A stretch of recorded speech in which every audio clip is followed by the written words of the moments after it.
You're listening to the Awkward Hi-5 podcast. You can follow along in your book. You'll know it's time to turn the page when you hear the chimes ring like this. Whew, it is warm in here. Well, you have your coat on. Yes. Oh, do I? How did that happen? Because it's cold out? Yes. It is. It's a bit nipply out. I mean nippy out. What did I say? Nipple? There is a nip in the air, though. Can I take something out for you?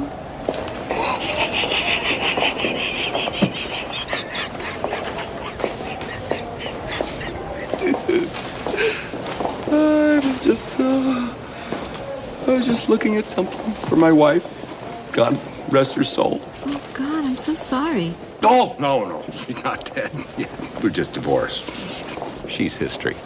And obviously she doesn't wear underwear. And there are plenty of shopping days left until adulthood, which is to say Christmas as a Yule log. Not a log. I don't have a log, but I mean, you know, just, if I had a log, not in the sense that you think I said I did. Oh, good golly. 'Tis the season to be merry. Well, that's my name. Oh, shit.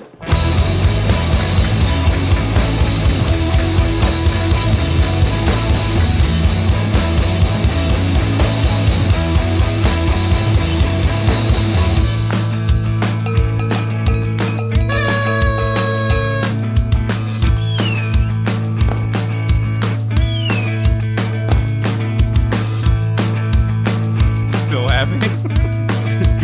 She's history. Oh no, she's not dead. She's history. I saw, I went to it. One more firework. She's history. I met Chevy Chase. Did I tell you this story? No. Yeah. I went to a. Wait, we've done all this Chevy talk, and you met him before all that Chevy talk? Yeah, I didn't tell you about No. this. It was like a few months ago, like 3 months ago. I was doing writing one-liner jokes for this website or whatever. It's kind of like a social media site. I guess I'll give it a plug. It's called comedywire.com. It's pretty cool. And it's like where comedy writers kind of go and just like kind of work out their shit, and it's just other comedy writers and stuff or whatever. And not in the sense that I have a log. I knew you were saying not that I'm a comedy writer, but you know, I fancy myself a writer and I do that kind of stuff on the side or whatever. And they do like these events every once in a while, and like the top writers get to go.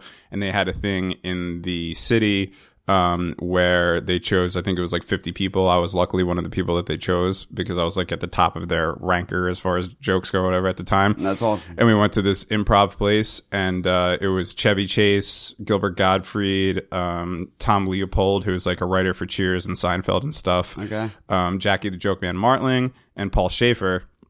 And they did like a That's a mixed bunch. yeah. But they did like a, you know, it was like kind of like a Q&A, but it was such a small thing that we all kind of like hung out, you know, and then whatever. Yeah, that's awesome. But it was weird meeting like, you know, however pushing 70 Chevy, you know, Yeah. and when I'm looking at this you know, trying to get these clips or whatever, and I see that Chevy, it's like weird that it's the same person. And I kind of feel the same way about Bill Murray now too. It's like if you watch Ghostbusters or you know, Quick Change or something like that, and then you see Bill Murray now, Yeah. like you always feel like they're the same person, but when you take that contrast, it's very weird. Well, because when we were pretty much introduced to them and we were like big fans of them, they were already kind of old.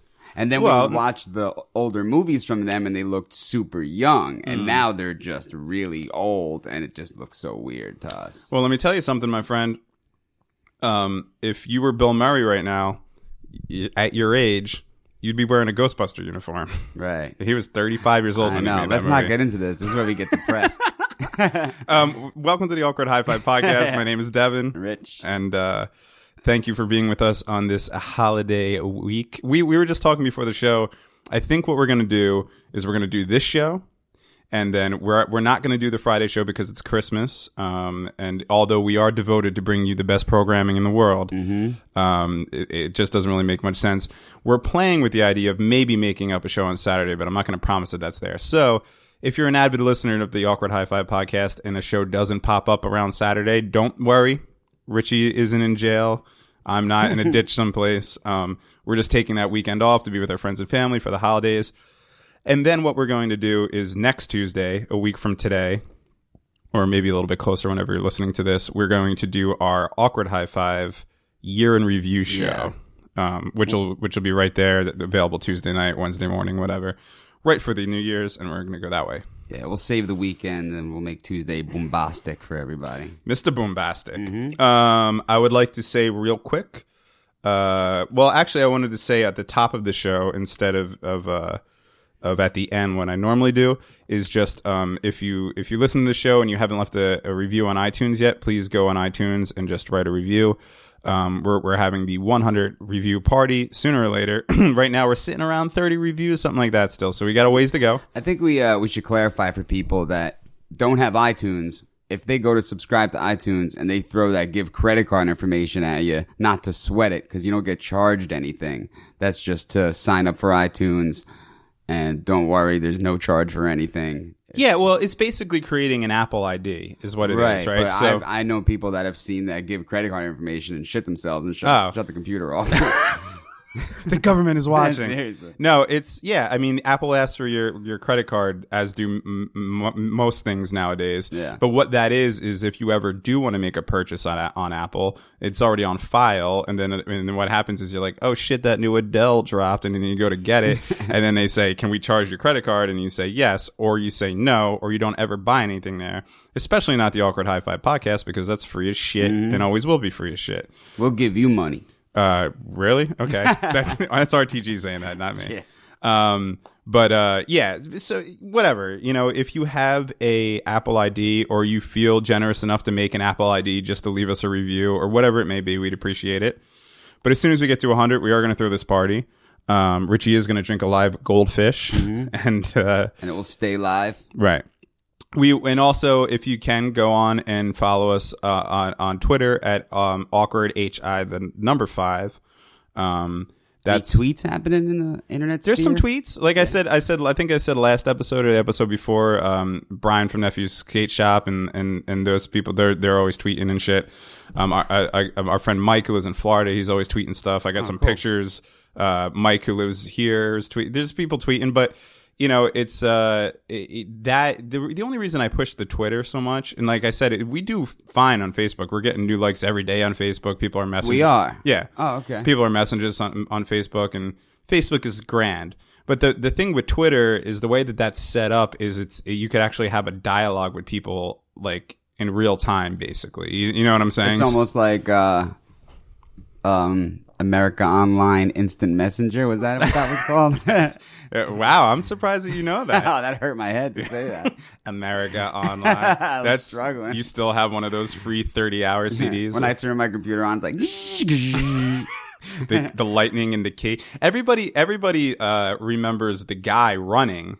Right, so when you hit the modem, it would be like the little yellow America Online guy running. Oh yeah. But before that, there was the triangle Illuminati America Online sign, and then there was a key on the other side, and lightning would shoot across and hit the key. That was like the very first, the key master. And it took forever. I remember there was this dude that was older than us who lived in Homedale, which is a well-to-do area in Central Jersey, and he had rich parents, and he was like one of the first people ever to have the internet, and we went over there.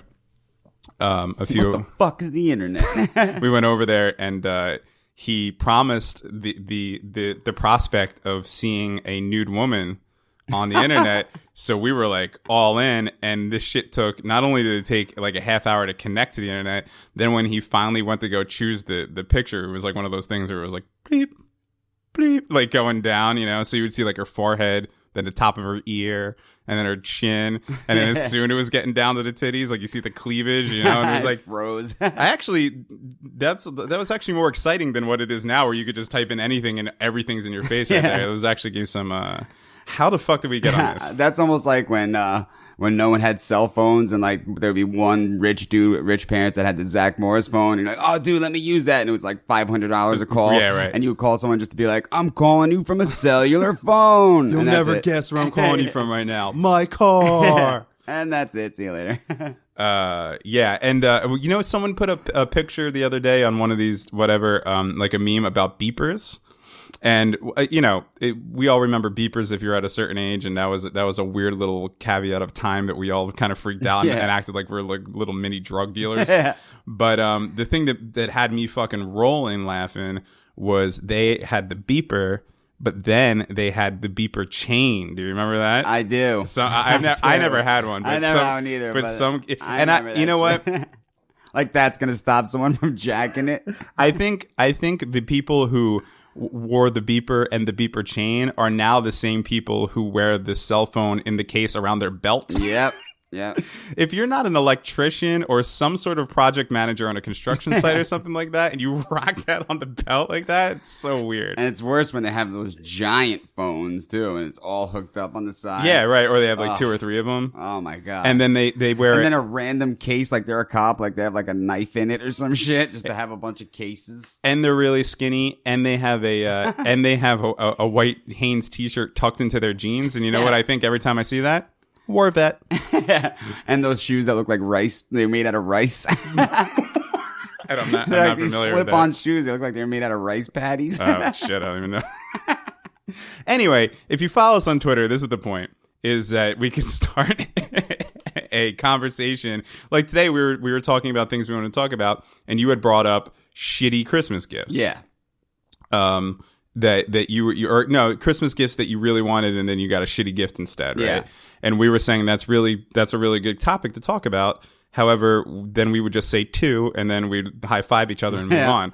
But if we had a conversation going on Twitter, we could put that up before the show. People could tell us what their fucking thing is. We could read their name out on the air and have a conversation, at least because of our lack of phone abilities right now, live phone abilities. That way. So that's why you should follow us on Twitter. We'll make a whole community about it. Interactive. Right. We'll get interactive here. AHI5. But you, Richard, yes, are pissed. I'm fuming. Once again, you are pissed at the judicial system of New Jersey. If you step outside your house tonight and you look up at the stars and you look at the moon, if you have the right kind of eyes, you could see my blood pressure rising. I had no idea where you were going. You like that? I didn't know where I was going either. If you had the right kind of eyes. Yeah. Those special moon blood pressure eyes. Yeah. Oh, man, I'm fuming today. Today was the closest I ever came to having a grown-ass man make me cry. Make you cry? I almost cried today. Out of frustration or sadness or just total defeat? A combination of frustration and sadness, yeah. Okay. Yeah, and I'll get down to that. Because I think anyone would have exploded, not just people with high blood pressure and anyone that's been drugged through the mud by the judicial system their whole entire life. But this was just a moment, I think, where I felt the most violated ever in the history of, court incidents. And you've been in and out of the court system quite often. Yeah. For a very long time. It's been about 20 years now. Yeah. You're very familiar with the whole system. Yeah, I could pretty much be a paralegal if I want. I know how this shit works. And, if I took the bar, I'd probably pass. Yeah. Yeah. But a few episodes back, I talked about how I was arrested in front of my house for absolutely nothing because I had a warrant for a fine that I hadn't paid. Correct. And I had to pay $550 just to get out of the police station that night, and it was a big hassle. My girlfriend had to come bail me out at like 1 o'clock in the morning. It was a terrible experience, all because I had a fine for a traffic ticket I didn't pay, and I went to pay it originally, and they said there was no record of a ticket. I had nothing to pay. And I said, that's impossible. I know I'm getting something in the mail. There's something to pay here. They said there's nothing. I said, normally I would run away and click my heels, but I really want to check on this because of my luck, I'm going to get arrested because of this. So I went to Superior Court in Freehold to pay this fine. There's absolutely nothing on your record. I call my local municipal court. There's absolutely nothing on my record.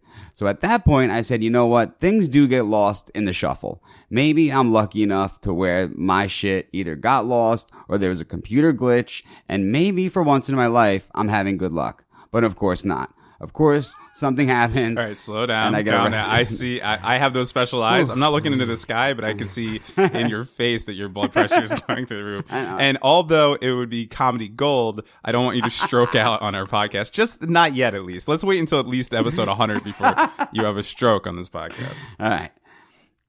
So, of course, I get arrested. And, I pay the warrant, blah. So today was my court date for that, which I didn't really have to go to. I just assumed I was getting a refund because when there is a fine and you do pay your warrant, you get the money back, based on the difference. So the ticket originally was $250. My warrant was $550.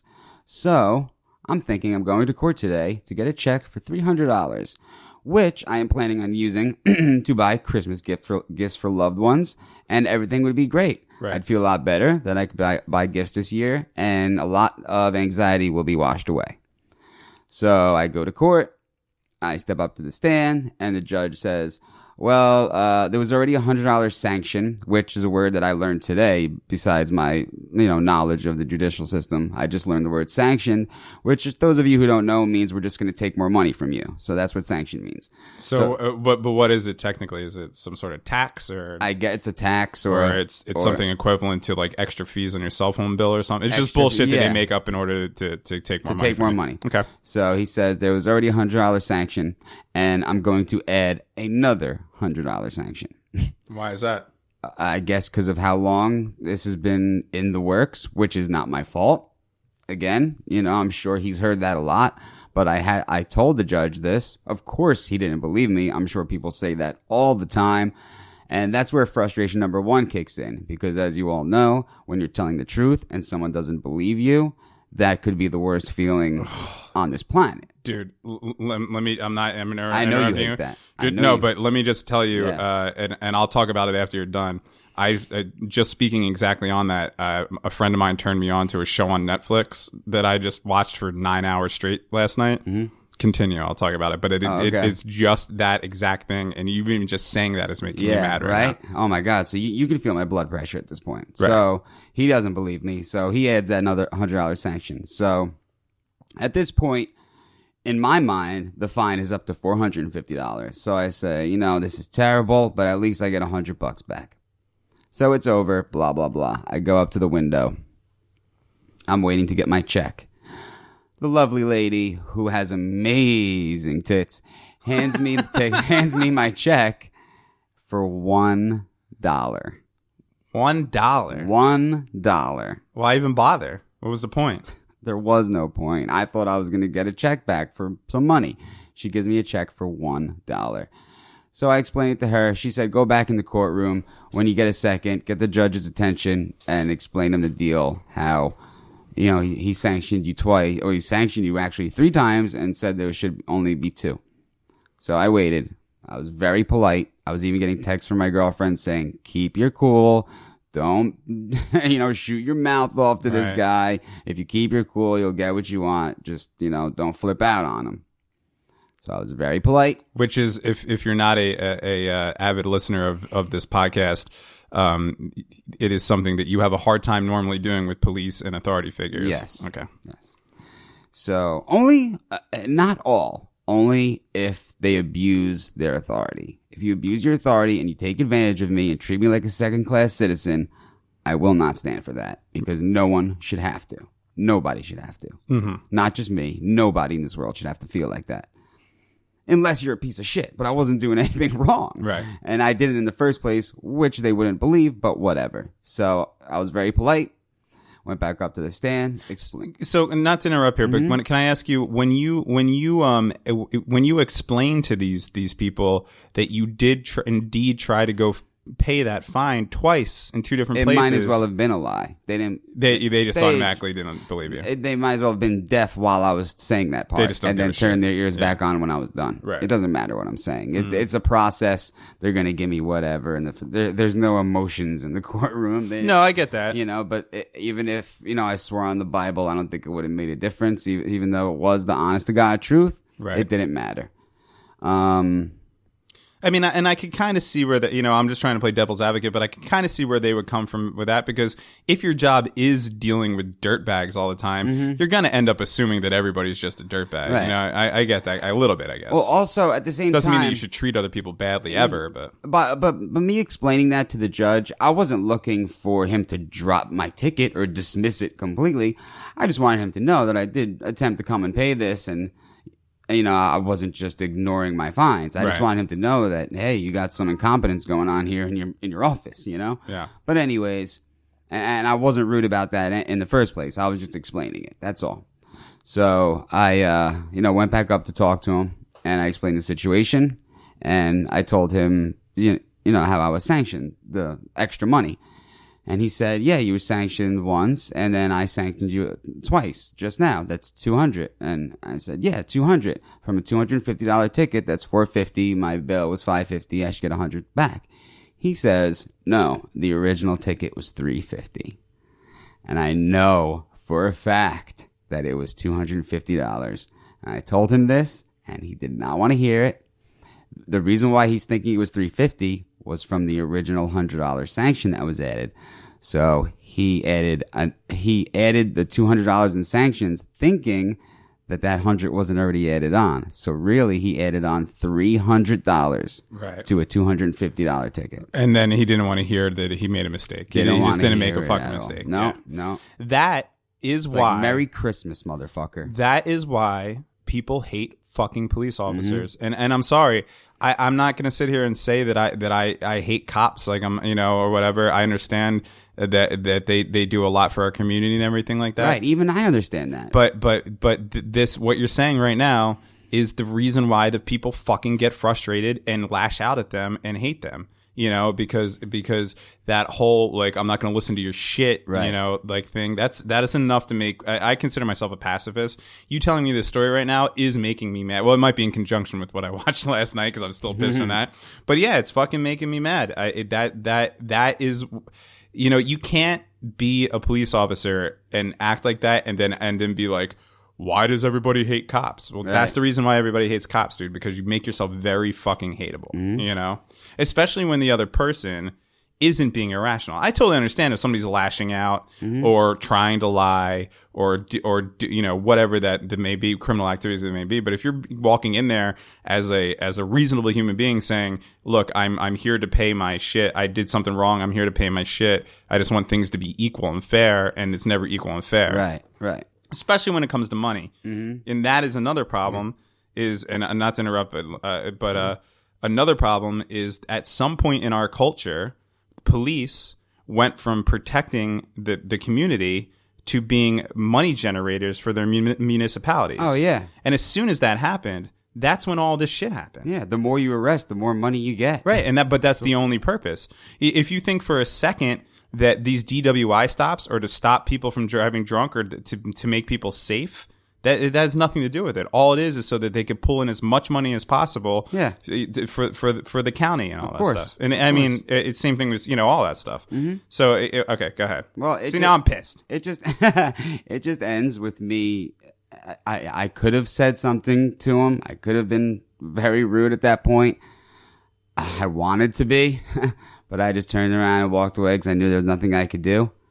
And when I walked out into the parking lot, I almost cried. I really almost cried. I got so choked up because that was the money I was going to use for Christmas. Oh God, this is like a beginning of a bad Christmas movie. They left me completely. Besides the $1 check, completely broke. And I just walked away with my tail between my legs, and there was nothing I could do about it. You shouldn't have taken that $1. You should have been like, here's a tip for those titties, baby. Yeah, well, whatever. I mean, I just crumpled it up and threw it out. I'm not going to cash a check. I'm just so frustrated. But, it just left me totally depressed. That sucks. But what am I going to do? At least that's over with, Whatever. Well, I mean, it's okay. So here, I don't want to give too much away, but I started watching this series on Netflix called Making a Murderer, right? And the basis of this is that there's a guy, Steve Avery is his name. He lived in real life or on the show? In real life. This is a documentary. Everything on this is real life. And he lives in Wisconsin, somewhere outside of Green Bay.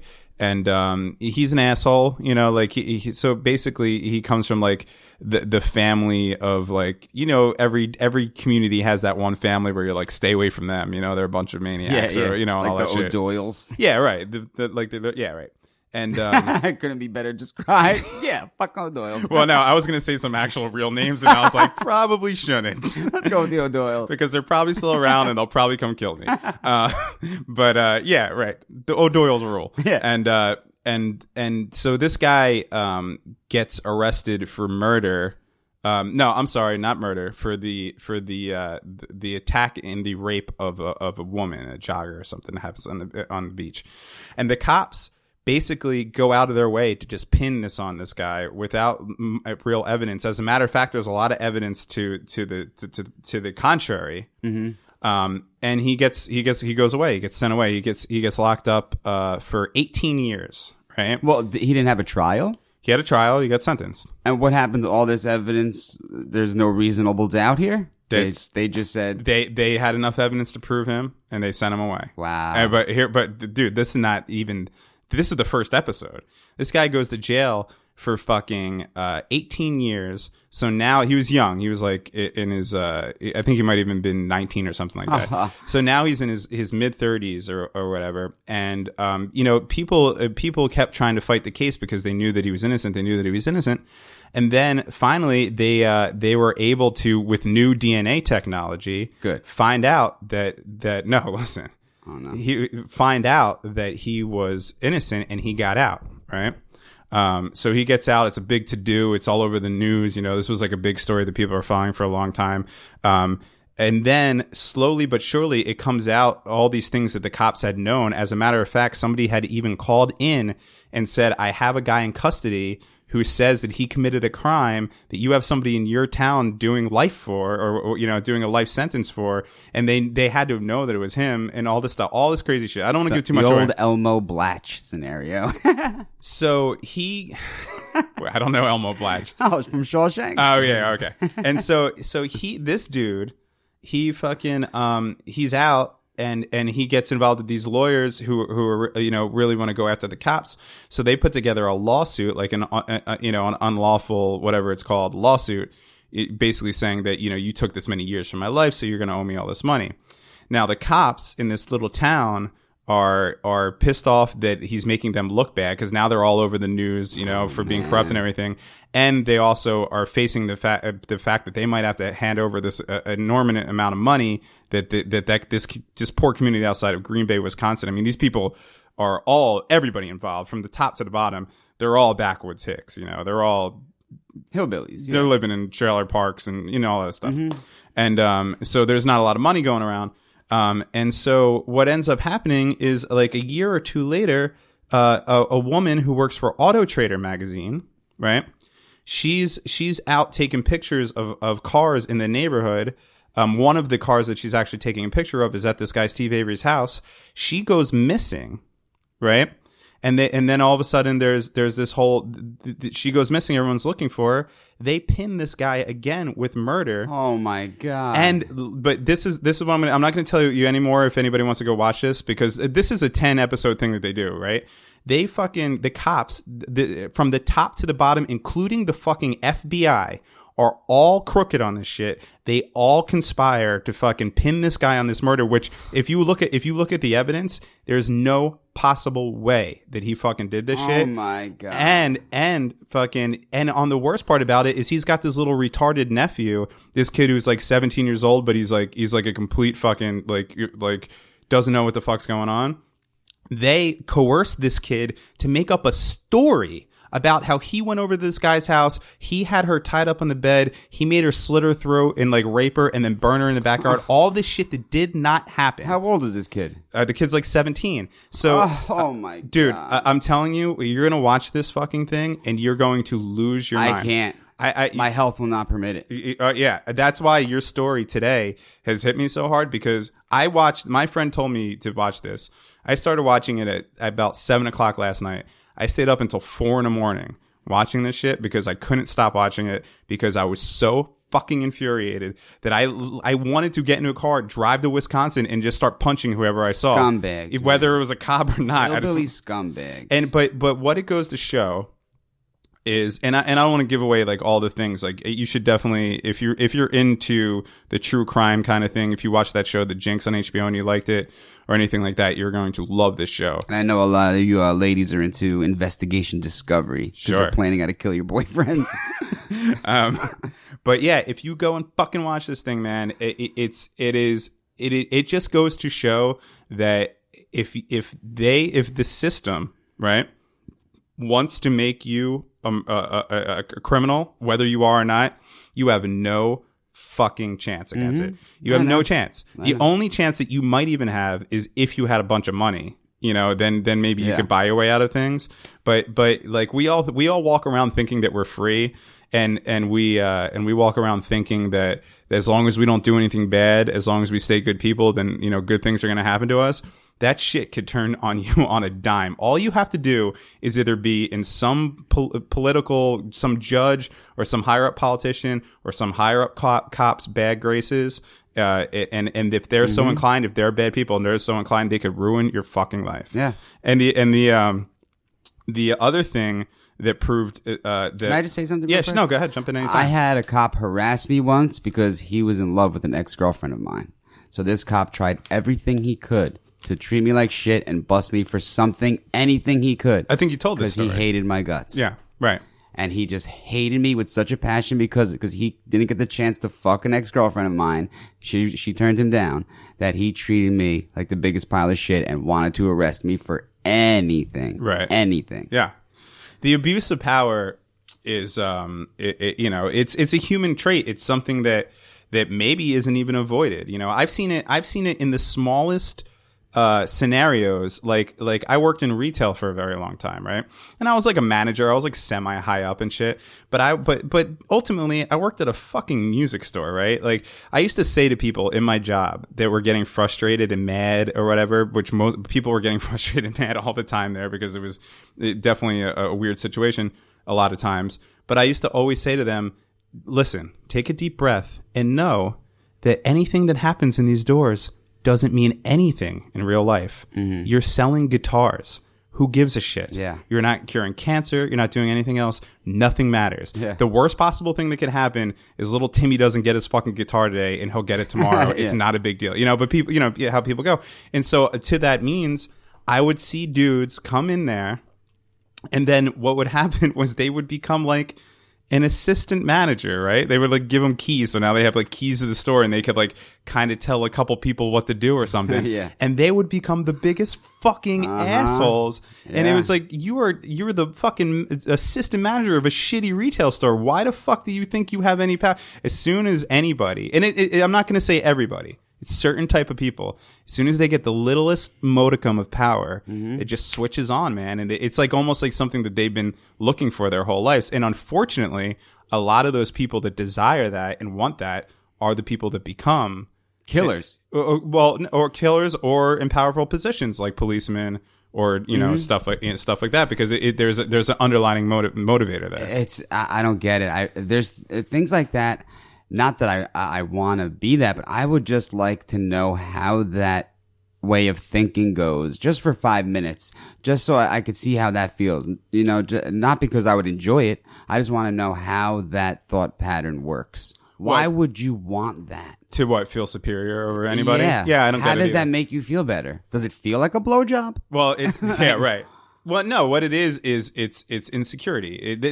There's never been anybody that pushed their will on anybody else, including rapists, including murderers, including everything, that doesn't fall back to some deep-rooted insecurity. Because if you're a secure person, you don't give a shit. You don't give a shit, right? Yeah, and you never will give a shit. And I'll tell you what, if you're a secure person who doesn't give a shit, it intimidates the insecure people. Oh my God. That's all so it does. True. Yeah, right. So true. And that's what and you know what? And I'm speaking from experience because I've spent time in my life where I was insecure and maybe had the talking about people behind their back thing. I've done that a lot in my life. I regret it and I'll never ever do it again, But there was times in my life where like I might have been jealous of somebody or maybe angry at them. And so I felt like a way to lash out with them or be maybe like say shit about them and make them look less than and everything like that. I mean, I've actually done that. And I look back at it now and it never made me feel any better. And the only thing when I look back at it now, it makes me think that I was the lesser person for doing that. Yeah, of course. Yeah. But some people will never, some people retrospectively will never look back at that. They'll always, that's just their way of life. Yeah. Yeah, of course. They just feel that tearing down other people is what's going to make them be better, which it never works that way. Never. The only way. How is that possible? Right. The only way that you could ever rise rise up as a person is to bring everybody else with you. Mm-hmm. You know, Yeah. if your whole business or your whole look at life is tearing everybody else down around you, then you're ultimately going to end up at the bottom. It's never going to make you look better because people who are secure are going to see through your shit. Mm-hmm. And those are the same people that will never be any type of a giving person.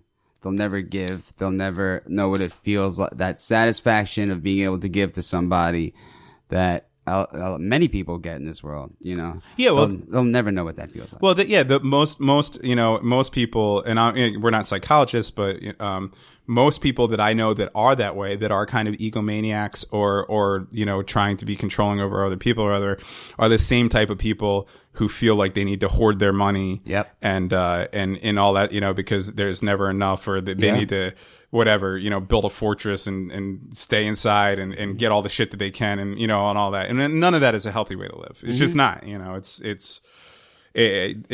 there is no greater feeling in this world than being able to, unfortunately it does revolve around money because that's like the world we live in. There are other ways, of course, but it usually, I usually get the satisfaction when I have money in my pocket and I'm able to do something for somebody or buy something for somebody. It's the best feeling in the world. Yeah. That is the best. Not even buying if you have enough money to buy yourself shit, that's gone in 30 seconds.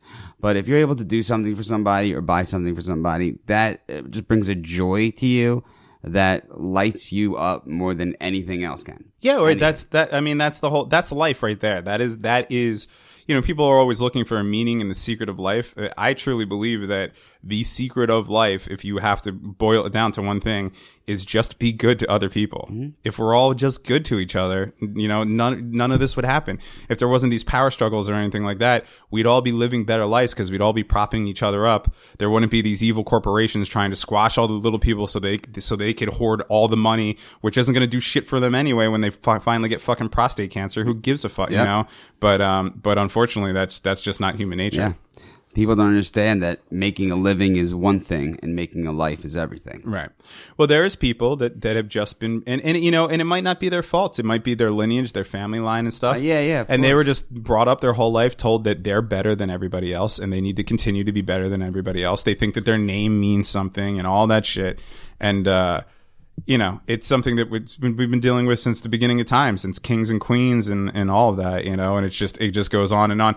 Unfortunately, in America, the system is set up so that it's easier for those people to kind of reign supreme and really hold other people down. Yeah.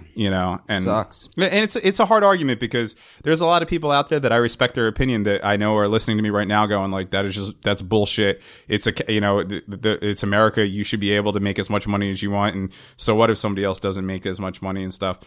But I truly believe that if you think of it that way, then you're already in a bad place because if you're not thinking about how you could help somebody else, it doesn't mean that they need to have as much as you have. They just need to have enough, Or any little thing, even if it's just a moment. Yeah, right. Even if it's just a moment in time. Yeah. That is satisfying. Yeah, sure. And that's the way that you make relationships. And again, the more you help other people, which is something I don't think a lot of people understand, the more that you help other people, the more that's going to come back to you anyway. So even if you are a selfish person and your end means is how can I make my life better? The number one way to make your life better is through helping other people. You're never going to make your life better by keeping other people down. Because eventually that shit's just going to come back to you. Yeah. This is the second really funny episode in a row that we did. I know. Zing, zing. The other thing that I hope we get Zach attacked by a doctor now. Hey, I heard you guys talking out there. You're both PhD. Oh, that would be nice. I would definitely take a PhD. I think that would help me out a little bit. The last thing I wanted to say about that Making a Murderer show, which again I recommend anybody who's into that stuff watch it, because you're just gonna be fucking fuming. Is that it secured something that I've known for a very long time, but it's very, very scary to me.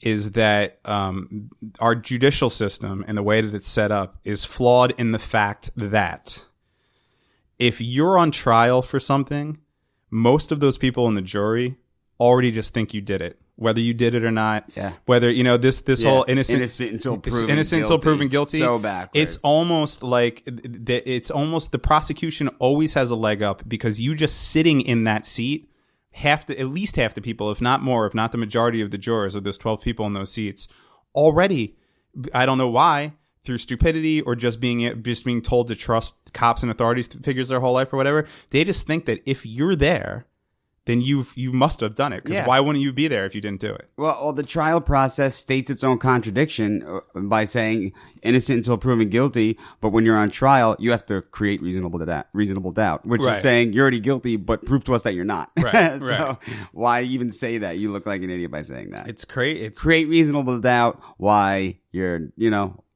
the other way around. Right. You know what I mean?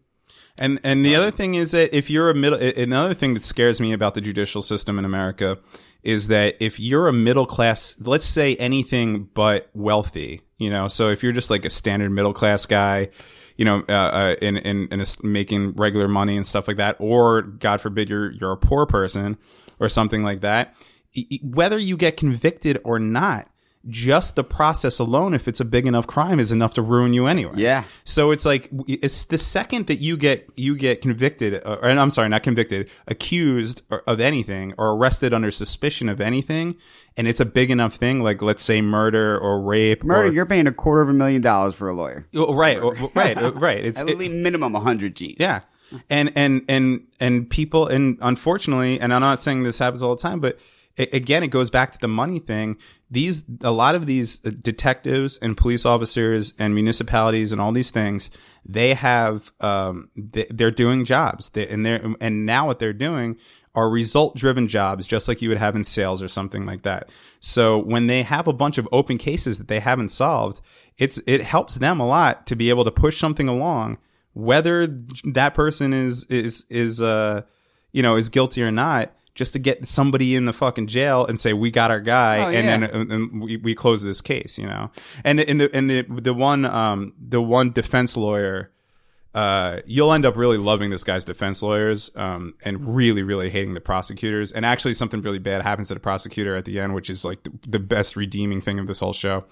But one of the defense lawyers even says at a certain time, he basically says like, I don't believe that these cops are setting this guy up because they murdered this person or because they don't think that he did it.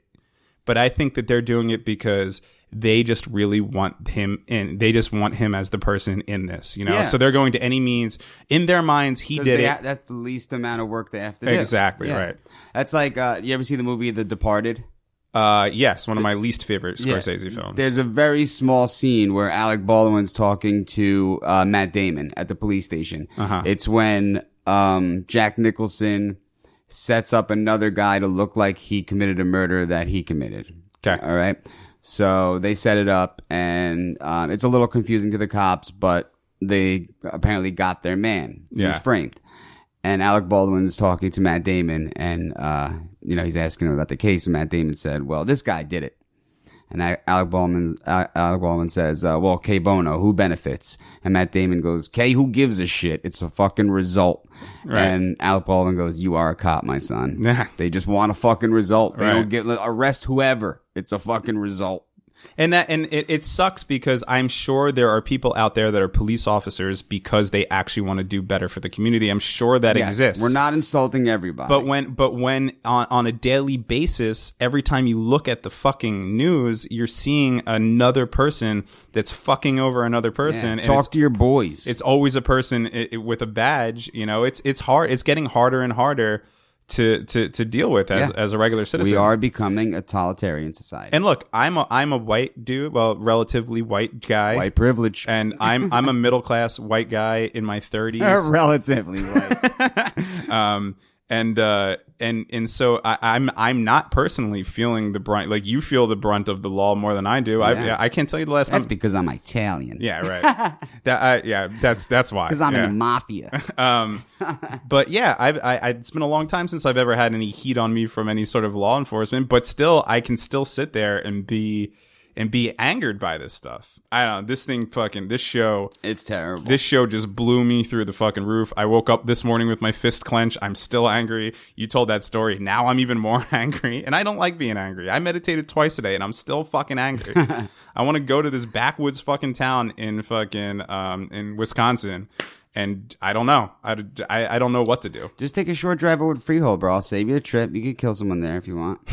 Why, is that where they kill people? No, that's where they fucking shitted on me. Oh, is that where you had to go, Freehold? Yeah. Not Superior, Municipal. Freehold Borough. Well, look, I'm sorry that happened to you, but at least it's all over with now. Yeah, it's all over with. But and look on the bright side. You got one. Now Christmas is all over with, too. I got no money for Christmas because of that one person who I'll never see again for the rest of my life just decided to fuck me in the ass. That's the way it goes. Now I can't give one Christmas present, and now I'm going to just feel like shit for the rest of the season. Sucks. Well, the people around you got to understand. Of course, totally. But that's not what that doesn't make me feel any better. No, I get it. You want to. Well, make them things. Do things for them. Yeah. I know that you're helping out. Helping out with your girlfriend and her family. That's got to make you feel good. Yeah, but it's not. It has nothing to do with Christmas. I like we just spoke about. I enjoy giving things. Yeah. I don't know. Maybe it's materialistic or whatever, but it makes me feel good. So whatever. No, it's not materialistic. If you're giving things away, you want to make other people in your life happy, right? But it's a thing that I'm giving, right? It's an item. But what we spoke about, what we just talked about, is it doesn't actually have to be items. There's a lot of things. That I know. Well, Christmas it kind of has to be items. Maybe you go around and be like, "Hey, anybody need their sprinklers checked? Let's check your sprinklers." Want me to sing you a little carol? Yeah, go. There you go. go do. We could set it up through this if you want. If you want RTG to come to your house and Christmas carol, email the Awkward High Five podcast, and as long as it's in walking distance. You need someone to make your eggnog? Call RTG. I'll make your eggnog. Is it raining outside and you need an umbrella? I'm Don Law. I got 2 umbrellas. You can have an umbrella. Just call. You need to feed your goldfish? I'm RTG. I'll feed you goldfish. Are you hungry and you want somebody to make chicken salad? I'm Don Law. I'll make you chicken salad. Just call. All right. That's state stuff. Yeah.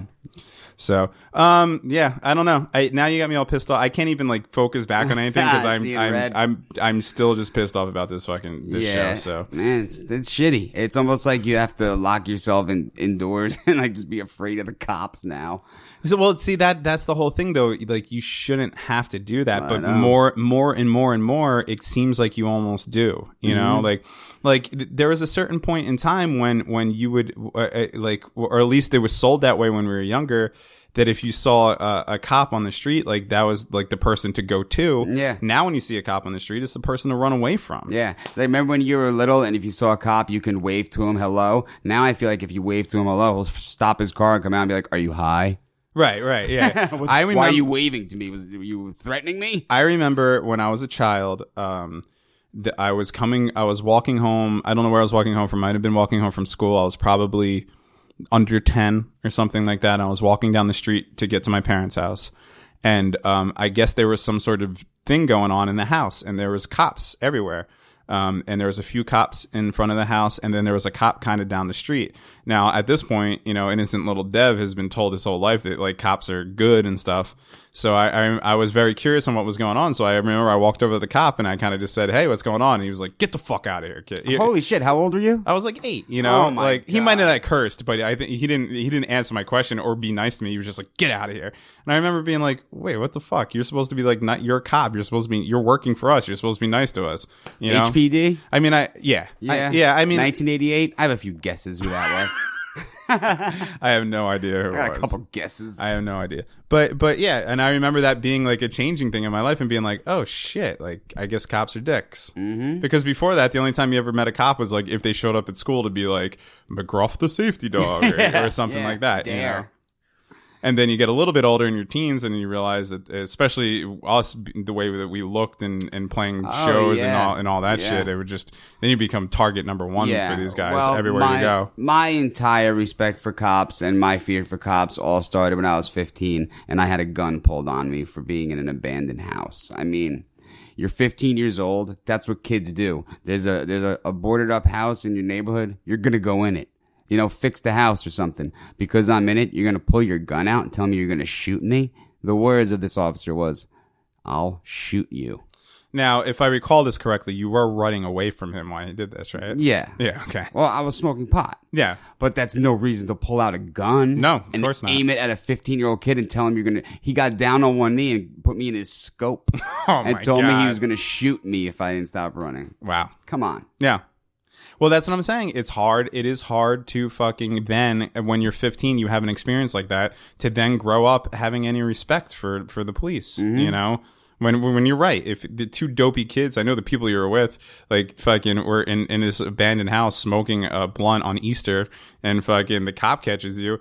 There's no number one, we grew up in a small town, so you even if you guys scattered and run, which is what ended up happening, right? Oh yeah, they went to my house before I even got home. Yeah, they knew who you were. Yeah. So don't point your gun at anybody. Let them run, and then go collect them at their parents' house. What do you think, they're gonna flee to Mexico? You know what I mean? Like, it's fucking.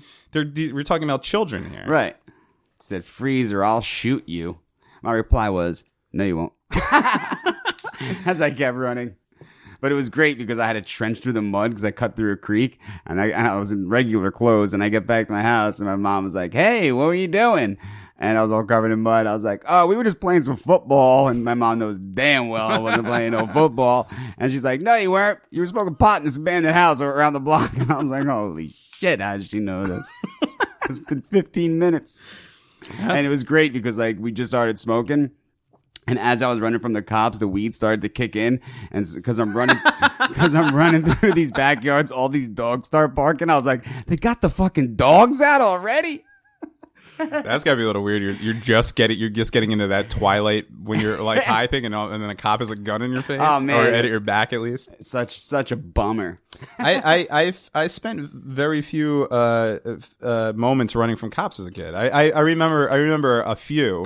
I mean, woods parties were, if you're listening to this and you grew up in any sort of a rural town, I'm sure that you're familiar with the phenomenon that is a woods party, where everybody in town would somehow procure a few kegs of beer, drag them as far as they can into the epicenter of the woods, feeling like the trees around us are going to protect us from cops. But they did. And then what happened at every single woods party is we would party for like an hour or two, and then and the cops probably, in their defense, probably even let it happen because they're just like, whatever, they're in the woods, what are they going to do?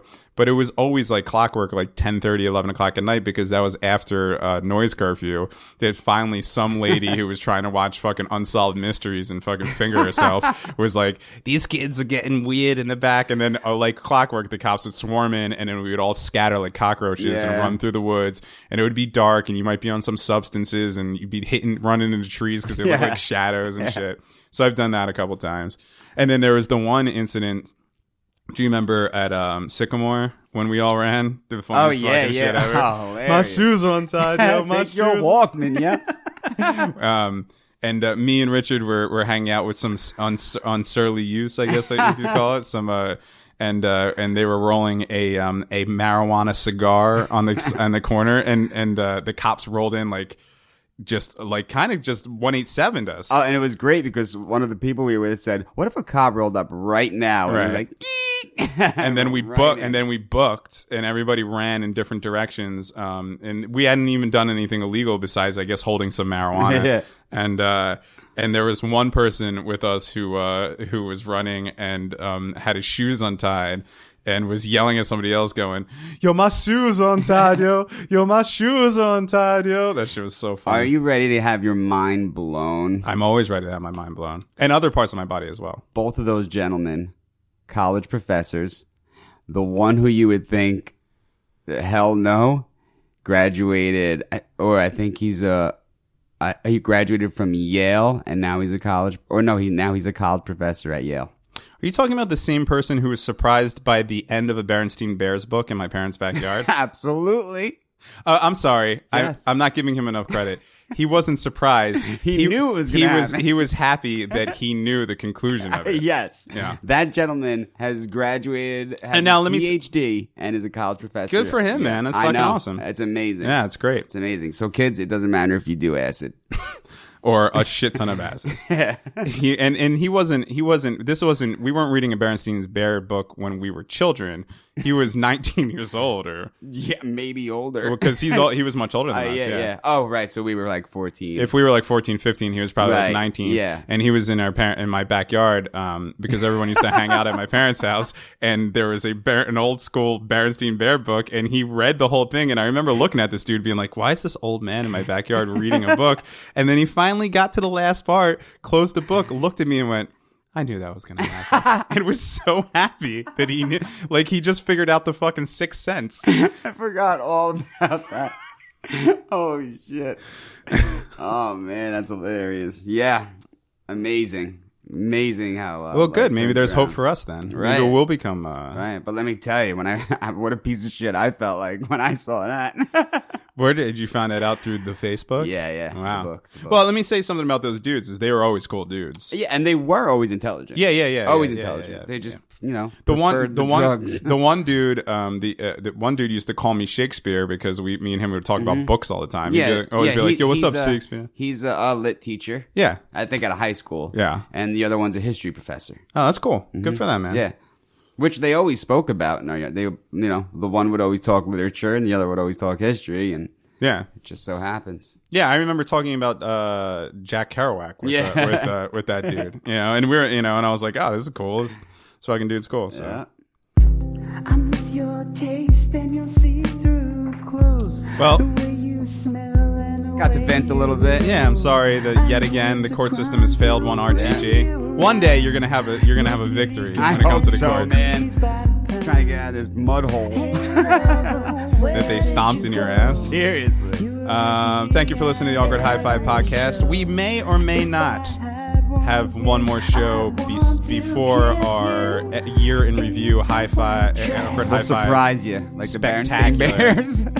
So keep a lookout on SoundCloud or iTunes or the website or your preferred vehicle of downloading the Awkward Hi-Five, and there might be an episode that pops up on Saturday. Yeah, when you go leave that review, take a look. Maybe you'll see a new episode. But if not, definitely we will have, again, the year in review episode that we're doing on Tuesday, a week from today, and it'll be up that night or Wednesday, and then after that, we'll see you in the New Year's. Yes, sir. Leave a review on iTunes for the party. Follow us on Twitter, and we'll see you in a few short days. If I knew a breakup, man, I can't break you up and taste you again. With love, with breath, wanna smoke you up.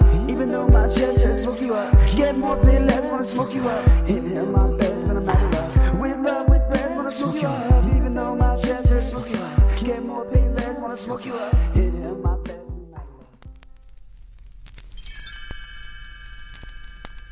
Thanks for listening to the Awkward Hi-5 podcast. For more episodes, visit awkwardhigh5.com.